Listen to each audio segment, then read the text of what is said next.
வணக்கம், நான் உங்க friend Jaya Srinivasan. Welcome to veggies recipe. இன்னைக்கு நம்ம வெஜ்ஜீஸ் ரெசிபி கிச்சன்ல one pot recipe Madurai special மொச்சை குருமா பண்ண போறோம். மொச்சை வந்து சீசன் நல்லா கிடைச்சிட்டு இருக்கு. இந்த குருமா வந்து ஈஸியா நான் சொன்ன மாதிரி குக்கர்ல 4 விசில் விட்டாலே ஆயிடும். சப்பாத்தி, பூரி, தோசை எல்லாத்துக்குமே தொட்டுக்கிறதுக்கு சூப்பரா இருக்கும். மசாலாவும் ரொம்ப இருக்காது. குவிக்கா ஆறது மட்டும் இல்ல, டேஸ்டும் வந்து அட்டகாசமா இருக்கும். ஃபர்ஸ்ட் டைம் சேனலை பாக்குறீங்கன்னா ப்ளீஸ் சப்ஸ்கிரைப் பண்ணுங்க. பெல் ஐக்கானை கிளிக் பண்ணி ஆல் ஆப்ஷன் கொடுத்துட்டீங்கன்னா நான் போடக்கூடிய எல்லா வீடியோஸும் குவிக்கா வந்து உங்களுக்கு ரீச் ஆகும். வாங்க இந்த டேஸ்டியான மதுரை ஸ்பெஷல் மொச்சை குருமா குவிக்கா எப்படி பண்றதுன்னு பார்க்கலாம். மதுரை மொச்சை குருமா பண்றதுக்கு ஸ்டவ்ல ஒரு குக்கர் வச்சிருக்கேன். 2 டேபிள் ஸ்பூன் எண்ணெய் விட்டுக்கலாம். எண்ணெய் சூடானதும் 1/2 டீஸ்பூன் கடுகு, 1/2 டீஸ்பூன் ஜீரகம், 1/4 டீஸ்பூன் பெருங்காயம். கடுகு, ஜீரகம், பெருங்காயம் நல்லா பொரிஞ்சதும் ஒரு மீடியம் சைஸ் வெங்காயத்தை பொடி பொடியா கட் பண்ணி சேர்த்துக்கலாம். வெங்காயத்தை நல்லா வதக்கி விட்டுப்போம். வெங்காயம் பச்சை வாசனை போய் நல்லா சுருங்கி வதங்கி எடுத்து பாருங்க. இந்த அளவுக்கு நம்ம வதக்கிக்கணும். 2 மீடியம் சைஸ் தக்காளியை பொடி பொடியா கட் பண்ணி வச்சிருக்கேன். கொஞ்சம் கருவேப்பிலை, 1/4 டீஸ்பூன் மஞ்சள் பொடி, தேவையான அளவு உப்பு சேர்த்துக்கலாம். தக்காளி நல்லா சாஃப்டா வதங்கட்டும். பாருங்க, தக்காளி நல்லா வதங்கிடுத்து. ஒரு 2 கைப்பிடி அளவுக்கு மொச்சை, அப்ராக்சிமேட்டா 100 கிராம் இருக்கும். ஒரு மீடியம் சைஸ் உருளைக்கிழங்க தோல் சீவிட்டு கட் பண்ணி சேர்த்துக்கலாம். ஒரு 2 நிமிஷத்துக்கு நல்லா வதக்கி விட்டுப்போம். இந்த உருளைக்கிழங்கும் மொச்சையும் வதங்கறதுக்குள்ள இதுக்கு தேவையானதை நம்ம அரைச்சி எடுத்துடலாம். மிக்சி ஜார்ல 1 டீஸ்பூன் சோம்பு, 1 டீஸ்பூன் கசகசா, 5-6 முந்திரி பருப்பு, 1 இன்ச்சு இஞ்சி தோல் சீவிட்டு இதை போல ரஃபா சாப் பண்ணி சேர்த்துக்கலாம். 2 பச்சை மிளகாய், உங்களுக்கு எந்த அளவுக்கு காரம் வேணுமோ அது தகுந்த மாதிரி சேர்த்துக்கோங்க.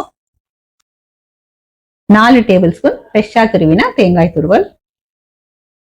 தண்ணி விட்டு நல்லா ஃபைன் பேஸ்டா நம்ம அரைச்சி எடுத்துக்கலாம்.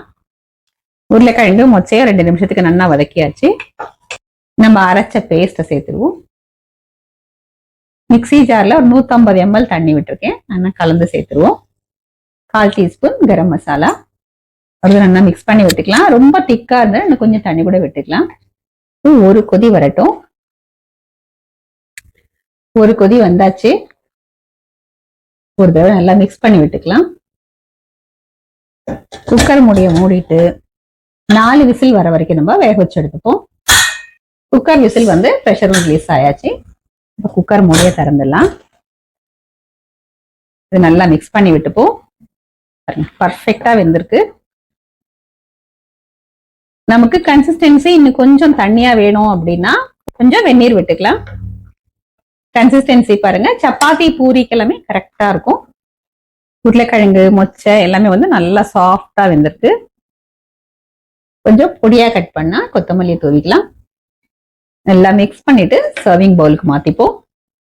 நல்ல கமகமா இந்த வாசனையா மொச்சை போட்டு குருமா வந்து ஃபர்ஸ்ட் கிளாஸா ரெடி ஆயாச்சு. பாருங்க எந்த அளவுக்கு நல்லா கிரீமியா வந்திருக்கு. இந்த குருமாவுக்கு வந்து நான் நார்த் இந்தியன் ஸ்டைல்ல புல்கா ரோட்டி பண்ணியிருக்கேன். பாருங்க அப்படியே பேப்பர் மாதிரி இருக்கு, மெலீஸா இருக்கு, நல்லா சாஃப்டாவும் இருக்கு. இது பண்றதுக்கு வந்து ஒரு சொட்டு எண்ணெய் கூட தேவையில்லை. இவ்வளவு பிரமாதமா இருக்கு. வாசனைக்காக நான் லேசா நெய் அப்ளை பண்ணிருக்கேன். நெய் இல்லாம கூட சாப்பிடலாம். லேசா நெய் அப்ளை பண்ணிட்டோம் அப்படின்னா 2 நாள் ஆனாலும் இதே மாதிரி சாஃப்டா ரொம்ப நல்லா இருக்கும். இப்ப இந்த புல்கா ரோட்டியோட நம்ம இந்த மொச்சை குருமாவை டேஸ்ட் பண்ணி பார்க்கலாம்.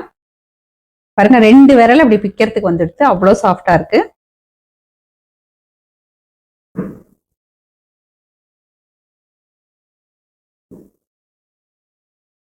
பிரமாதமா இருக்கு. நம்ம வந்து ரொம்ப மசாலா எல்லாம் சேர்க்கல. கொஞ்சம் தேங்காய் அந்த முந்திரி சேர்த்ததுனால நல்ல கிரீமி டெக்ஸ்டர்ல ரொம்ப பிரமாதமா இருக்கு. குக்கர்ல 4 விசில் விட்டதுனால மொச்சையும் வந்து நல்லா சாஃப்டா வெந்துடுது. உருளைக்கிழங்கு வந்து எல்லாம் கொஞ்சம் நல்லா சேர்ந்து வரணும் அப்படிங்கிறதுக்காக சேர்க்கறதான். உருளைக்கிழங்கு இல்லாமையும் நம்ம பண்ணிக்கலாம். வெறும் மொச்சையில பண்ணாலுமே நல்லா இருக்கும். நான் இன்னைக்கு வந்து சோம்பு சேர்த்திருக்கேன். சோம்பு வாசனை பிடிக்காது அப்படின்னா அதுக்கு பதிலாக ஜீரகம் சேர்த்துக்கலாம். நம்ம தேங்காய் அரைக்கரைச்சு 2 பல்லு பூண்டு சேர்த்து அரைச்சிட்டோம் அப்படின்னா அந்த வாசனையுமே நல்லா இருக்கும். வெங்காயம் பூண்டு எதுவுமே சேர்க்க வேண்டாம் அப்படின்னா அது 2ஐயும் அவாய்ட் பண்ணிட்டு இதே மாதிரி பண்ணிடுங்க. எப்படி பண்ணாலுமே இந்த குருமா வந்து ரொம்ப நல்லா இருக்கும்.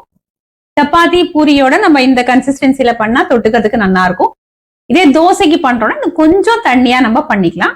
ரொம்ப வந்து பட்டை கிராம்பு அந்த மாதிரி அதிகமான மசாலா சேர்க்காததுனால எல்லாருக்குமே வந்து ரொம்ப பிடிக்கும். ஈஸியாவும் வந்து டைஜஷன் ஆயிடும். நல்ல மைல்டாவும் அதே நேரம் நல்ல டேஸ்டாவும் இருக்கக்கூடிய மொச்ச குருமாவை இதே மெத்தட்ல இதே அளவுகளோட நீங்க ட்ரை பண்ணி பாருங்க. கண்டிப்பா சின்ன குழந்தைல இருந்து பெரியவா வரைக்கும் எல்லாருக்குமே ரொம்ப பிடிக்கும். செம்ம டேஸ்டா இருக்கும். ட்ரை பண்ணி பார்த்துட்டு எப்படி வந்ததுன்னு கமெண்ட்ல சொல்லுங்க. லைக் பண்ணுங்க, உங்க ஃப்ரெண்ட்ஸ் அண்ட் ஃபேமிலியோட ஷேர் பண்ணுங்க. இன்னொரு புது ரெசிபியோட நாளைக்கு நான் உங்களை மீட் பண்றேன். தேங்க்ஸ் ஃபார் வாட்சிங்.